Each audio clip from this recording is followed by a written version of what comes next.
Hi, everyone. I am here with Claudia Marques from the Beat 92.5. She does the drive home show with Kat Spencer every day, 5 à 7. That's Claudia, right. Hi. how you doing with your imposed rest? I'm doing amazing. How are you holding up with the crisis going on? I'm holding up. We are inside and we are happy to be inside. I'm just grateful. I'm healthy. I'm grateful the kids are healthy. I'm a little bit sad about those that still want to go out and hit all the stores and everything and that are not Yeah, expecting. It's killing me because I can't see my grandchildren until we are officially out of this. for So sure. Yeah. I'm a little tortured. It's But tough, but thank God for social media and thank God for FaceTime. I've been FaceTiming my parents every single day, I think like 5, 6 times a day. and it's they're learning. I think we're all learning. We're all improving our ability to be technologically advanced. For We're sure. improving, like it or not. Learn something during this experience. Learn to be techie. Learn to get on with stuff, like things that I've been dying to do. I'm not great with Instagram, and I've been like learning Instagram. Too bad, girl. You're gonna learn Instagram. That's right. Exactly. Well, you just taught me about Zoom today. That's it. So there you go. I learned something new. I didn't know about Zoom. I mean, You did it? I've done Zoom. Yes, I've had Okay. my accountant do Zoom or whatever, but I've never used Zoom. But I mean, get on it. It's Here's fantastic. It's beautiful, and let's just make sure that this actually gets broadcasted before we give ourselves too many props. Okay. So you are home because of the COVID, but you're home for another reason, and that's what we want to touch on today. And your experience recently, you decided to do some surgery to make yourself feel better from symptoms you had. Do you want to explain? Sure. So basically, I had to make a really big decision recently to remove my breast implants, which I've had since 1999. So that's 21 years, and I'm 42, so that's basically half of my life. I decided to get them put in because I had a tubular breast. If you look it up, basically it's at puberty, your breasts don't fully develop, so it gives a sort of like an awkward shape. The nipple tends to be a little bit bigger than the breast itself. And it made me very, very self-conscious, especially in my intimate life with my boyfriend at the time. And so after talking about it with my parents over a period of 1 year where I never felt like a woman. I never felt sexy. And so they were really supportive of my decision to put in breast implants. The thing that I did not know about breast implants, and I'm sure a lot of people don't know, and I just want to state this is very important to me, that I'm not a doctor. I'm not I'm not medically necessarily inclined. Yeah, but I've read a lot about it and I've talked to my surgeon about it, and I'm also part of the Facebook group, which I'll refer you guys to after if you have any questions about it, about other women that also went through the same thing, is that whenever you put a foreign object into your body automatically wants to sort of make a barrier to protect your body from the foreign object, which is called the capsule. So basically it's a lining that's formed around the implant made of your own tissue, but your body doesn't recognize it. And so what happens is after a period of time, sometimes it can happen after 6 months, sometimes it can happen after 5 years, after 10 years. In my case, it was after about 12 years. Your body is so tired of fighting your own tissues that you start developing different symptoms. Okay.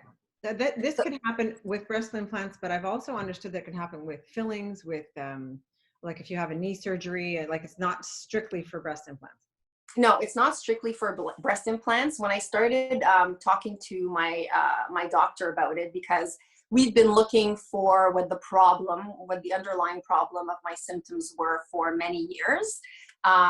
She said that she had met 2 patients that whose bladders were sort of falling, that had meshes put in to lift the bladders, that also had the same symptoms as I did. And in regards to my symptoms, they really started about in 2012, because after I had 2 pregnancies and after breastfeeding, even though I had implants, my girls were sagging because breast implants can sag too. And I've had them already for 10 years. I didn't know that. Yeah. So like I thought you were just perfect forever. No, they were not perfect after having 2 kids, and I wasn't satisfied with them. And because Lily was only 6 months, And I think I was having a lot of hormonal changes and imbalances too. I went to go see my surgeon, and instead of getting a lift, which I should have done, he suggested that we go back in, refill the pouches just to sort of make them a bit bigger. And naturally, because they would be bigger, they would sort of lift, right? And that's really when the problem started, after having them refilled. So about a year after that, I started having mechanical problems, like huge neck and back pains.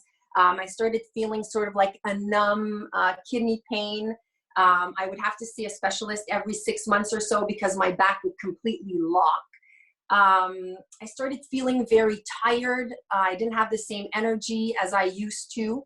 And then at one point, I started feeling pain in my left arm, and my fingers were numb. And this went on for a while. And about 2 years ago, I started, like, literally, I cut my hair back in July. I cut my hair here in July. This is how much they grew, okay? My hair stopped growing. I was losing my hair. I had huge pouches under my eyes. I never felt rested. I was depressed. So I went to go see my doctor, and I had that huge pain in my arm. And just recently, about a year ago, I started having pains in my elbows that would wake me up 10 to 15 times a night. And just before my surgery, about 2 months before my surgery, I couldn't even lift things. I would drop everything. My arms were so sore. So with my doctor, we looked into everything. I had about 25 x-rays. I did MRIs. We took inflammatory and autoimmune tests, thyroid, kidney, and everything came out clear. But parallel to that, if I can, in the meanwhile, I met two angels, two women who were fantastic, who had read my symptoms on Facebook and who actually reached out to me and asked me if I had breast implants. And I was like, yeah, what does that have to do with anything? And they said that they also had breast implants and had them removed, and it changed their lives. And that's how I started to find out about breast implant illness, started doing research about it, addressed it with my doctor because we weren't able to find anything in the test. Everything came out normal. But what I found out is that breast implant illness mimics illnesses such as lupus, inflammatory diseases, and autoimmune diseases. And so I started shopping for a surgeon, which is very important because I wanted my breast implants removed, the capsule removed, and that's the grown tissue. Yeah, exactly, the grown tissue. So they have to scratch everything, make sure they remove that. Sometimes the capsule is actually has hardened. Sometimes it's touching an organ. So you have to find a surgeon that knows exactly what they're doing because it is risky. And then I was also looking to reconstruct my natural breasts. And now you've done that.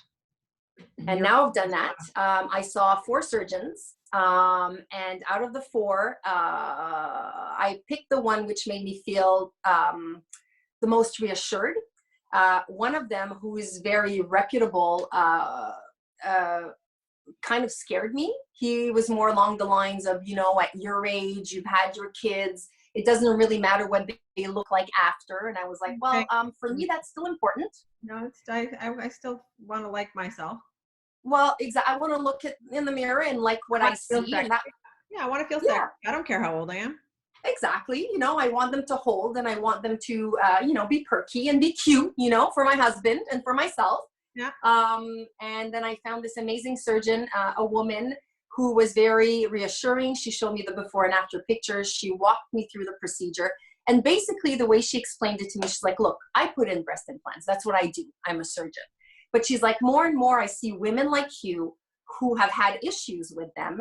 And the only way I can explain it is, why do some women get their ears pierced and they can wear gold, but they can wear the pharmacy jewelry as well, and they never have problems, and others will have infections?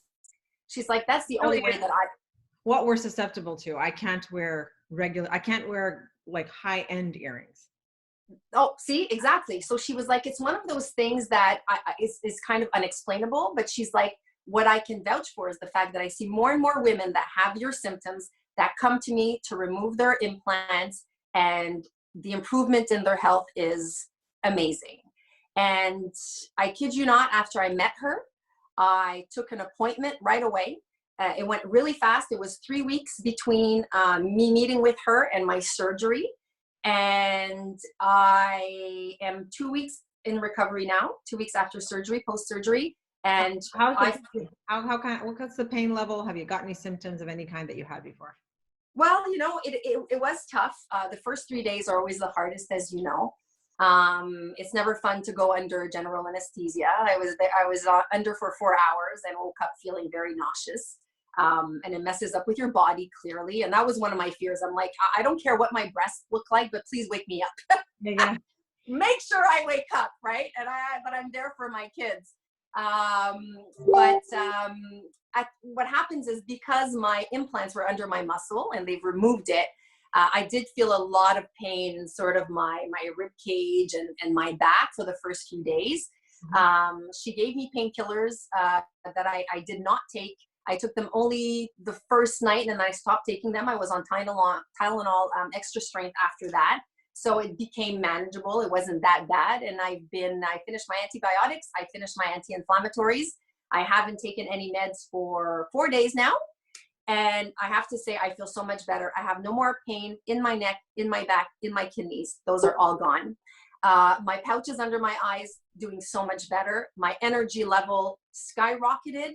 I don't wake up fatigued anymore. My right arm, the pain, I would say, is 80% gone. My left arm still has some work to do, but we're only 2 weeks in. So they usually say it's about 6 months to a year before you can actually see the 100% health improvement that you'll feel. I got news for you, sister. You're in your 40s. There's going to be a couple of aches and pains remaining. Yeah, well, that's the thing. I'm no longer in my 20s, and I'm not thinking that I'm gonna feel that way. You know what I mean? I think I have very realistic expectations.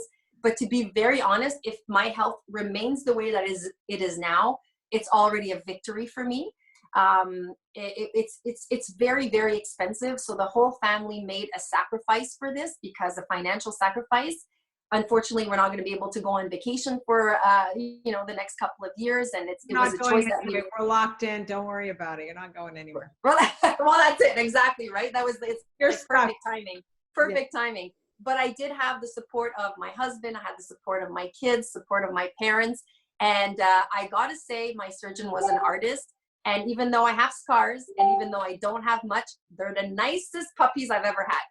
So let's say, I'm kidding. Let's say your fans want to see you, baby. Okay. I'm gonna start flashing.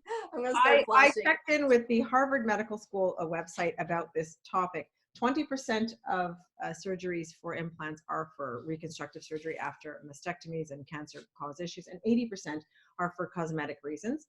I personally would have loved to, but I have breast tenderness as it is, as a lifetime thing. I've always wanted a little bit of a lift. Now my girlfriend next door, who is also did exactly what you're doing. She did exactly what you did, and she's in great shape.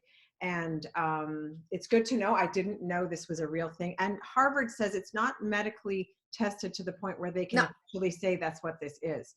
No, exactly. They do list the risks. The potential risks are additional surgeries that you may require, anaplastic large cell lymphoma, systemic symptoms commonly referred to as breast implant illnesses, the development of scar tissue that compresses the implant. I think that's your capsule. Yeah. Breast pain, implant rupture or deflation, and infection. Those are the risks that are outlined, medically speaking, from the Harvard Medical School. So there are some risks, and you seem to have picked up the illness part. Yes, and like I said, I'm not against plastic surgery at all, or surgeries in general. If you have something that you're self-conscious about, I think that it's great that people have the options to change something that might bother them. However, I am pro-information, and I find that sometimes we make a decision without having all the information. And this is why I wanted to share my story. Since I've talked about it on Facebook, I've had many women that have reached out to me asking me questions such as, were they saline and smooth? Yes, they were saline and smooth. Not only silicone or textured breasts end up having end up having problems with, because like I said, the capsule actually forms around any type of implant, right? And also the lining of the implant is actually silicone, so it is plastic in your body. So I just wanted to share my story because I thought to myself, maybe a lot of women or I'm transgender or whoever has breast implants are suffering in silence. They're trying to figure out what's wrong, and it takes people to talk about it. It doesn't mean that that is their issue necessarily. Maybe they do have an autoimmune disease. Maybe they do have an inflammatory disease. However, it is something to explore. And check off your list of research. Yeah, exactly. Yeah, it's one of the things we can look at. You had mentioned a Facebook group that you were going to let people know about. What is the name of that group, please? Yes, so basically, it's this lady called Julie Elliott. It's called La Maladie des Implants Mammaires. It's a Facebook group. You have to ask to join, and she will ask you a couple of questions. She screens you. And then, pardon? She'll screen you. She'll screen you just to make sure that you are in the demo, because it's a private group. Okay. And really you'll read about like what breast implant illness is. You'll meet women that are going through the same things as you that will support you, women that have explanted, how they're feeling now. So it's really an amazing support group for people who are suffering from different symptoms and wish to have their breast implants removed. Okay, thank you for all this information. It's my pleasure. And I'm really, really hoping that I was afraid of judgment at first, and I was kind of on the fence about sharing my story. But with the response that I've had, I feel that I'm doing the right thing. And I'm really hoping that this can help anyone. And feel free to either write to me or to join the group if you have any questions and going through the same thing. And best of luck. Best of luck. How do people get in touch with you? Just Claudia Marques is my Facebook page. Add me. I'll go add you back, and then you can contact me in private and ask me all the questions you feel are important to you to make the right decision. The community thanks you very, very, very much. It's my pleasure, and I hope that everybody's doing fine inside, and stay healthy, everyone. And we'll keep on supporting one another. All right. Have a great day. You too. Bye, Rhonda. Bye.